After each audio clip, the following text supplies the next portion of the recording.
City ಜನ ಅದರಲ್ಲೂ ಕೂಡ ಕೆಲಸ ಆಫೀಸ್ ಅಂತ ಅರ್ಜೆಂಟ್ ಅಲ್ಲಿ ಹೋಗುವ ಅದೆಷ್ಟೋ ಜನ ಬೀದಿ ಬದಿಯಲ್ಲೋ ಅಥವಾ ಹೋಟೆಲ್ನಲ್ಲೋ ಇಡ್ಲಿಯನ್ನ ತಿಂತಾರೆ.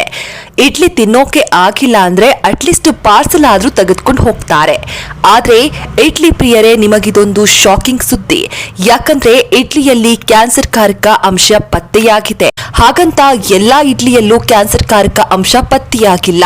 ಬದಲಾಗಿ ಬೀದಿ ಬದಿಯಲ್ಲಿ ವ್ಯಾಪಾರ ಮಾಡುವ ಕೆಲವೊಂದು ಇಡ್ಲಿಗಳಲ್ಲಿ ಕ್ಯಾನ್ಸರ್ ಕಾರಕ ಅಂಶಗಳು ಪತ್ತೆಯಾಗಿದೆ. ಇಡ್ಲಿ ಮಾಡುವಾಗ, ಬಡಿಸುವಾಗ, ಪಾರ್ಸೆಲ್ ಕೊಡುವಾಗ ಬೀದಿ ಬದಿಯಲ್ಲಿ ಪ್ಲಾಸ್ಟಿಕ್ ಬಳಕೆಯನ್ನ ಮಾಡಲಾಗುತ್ತೆ. ಇದರಿಂದ ಕಾರ್ಸಿನೋಜೆನಿಕ್ ಎಂಬ ರಾಸಾಯನಿಕ ಅಂಶ ಉತ್ಪತ್ತಿಯಾಗುತ್ತೆ. ಇದರಿಂದ ಪ್ಲಾಸ್ಟಿಕ್ ವಿಷಕಾರಕ ಅಂಶವನ್ನ ಉತ್ಪತ್ತಿ ಮಾಡುತ್ತೆ. ಅಲ್ಲದೆ ಒಂದೇ ಪ್ಲಾಸ್ಟಿಕ್ ಬಳಕೆಯನ್ನ ಪದೇ ಪದೇ ಇಡ್ಲಿ ಬೇಯಿಸಲು ತಯಾರಿಸೋದ್ರಿಂದ ಈ ಕಾರ್ಸಿನೋಜೆನಿಕ್ ಎಂಬ ರಾಸಾಯನಿಕ ಅಂಶ ತನ್ನ ವಿಷವನ್ನ ಹೊರಸೂಸುತ್ತೆ.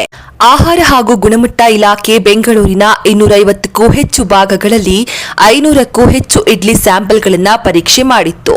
ಈ ಪರೀಕ್ಷೆಯ ವೇಳೆ 35 ಇಡ್ಲಿ ಸ್ಯಾಂಪಲ್ನಲ್ಲಿ ಕಾರ್ಸಿನೋಜೆನಿಕ್ ಪತ್ತೆಯಾಗಿದೆ. ಹಿಂದಿನ ಕಾಲದಿಂದಲೂ ಕೂಡ ಹತ್ತಿ ಬಟ್ಟೆ ಅಥವಾ ಸ್ಟೀಲ್ ಪ್ಲೇಟ್ಗಳಲ್ಲಿ ಇಡ್ಲಿಯನ್ನ ಮಾಡಲಾಗ್ತಿತ್ತು. ಇನ್ನು ಕೆಲವರು ಬಾಳೆ ಎಲೆಯಲ್ಲೋ ಇನ್ನಿತರ ಎಲೆಗಳಲ್ಲಿ ಇಡ್ಲಿಯನ್ನ ತಯಾರಿಕೆ ಮಾಡ್ತಾ ಇದ್ರು. ಆದ್ರೆ ಕಾಲ ಕಳೆದಂತೆ ಪ್ಲಾಸ್ಟಿಕ್ ಬಳಕೆ ಅತಿ ಹೆಚ್ಚಾಗಿ ಬಳಕೆಯಾಗ್ತಿದೆ. ಹೀಗಾಗಿ ಇಡ್ಲಿ ತಿನ್ನೋದ್ರಿಂದ ಕ್ಯಾನ್ಸರ್ ಬರುವ ಲಕ್ಷಣಗಳು ಹೆಚ್ಚಾಗಿ ಕಂಡು ಬರ್ತಾ ಇದೆ. ಈ ಇಡ್ಲಿಗಳನ್ನ ನೀವು ತಿಂದಿದ್ದೇ ಆದಲ್ಲಿ ಚರ್ಮದ ಕಾಯಿಲೆ, ಕ್ಯಾನ್ಸರ್ನಂತಹ ಮಾರಣಾಂತಿಕ ಕಾಯಿಲೆಗಳಿಗೆ ತುತ್ತಾಗೋದು ಗ್ಯಾರಂಟಿ. ಇನ್ನು ಇಡ್ಲಿಯಲ್ಲಿ ರಾಸಾಯನಿಕ ಅಂಶಗಳು ಪತ್ತೆಯಾಗಿರೋದ್ರ ಬಗ್ಗೆ ಆರೋಗ್ಯ ಸಚಿವ ದಿನೇಶ್ ಗುಂಡೂರಾವ್ ಮಾಹಿತಿಯನ್ನ ನೀಡಿದ್ದಾರೆ. ಹಾಗೂ ಬೀದಿ ಬದಿಯಲ್ಲಿ ಇಡ್ಲಿಗಳನ್ನ ಸೇವಿಸಬೇಡಿ ಎಂದು ಸಲಹೆಯನ್ನ ನೀಡಿದ್ದಾರೆ.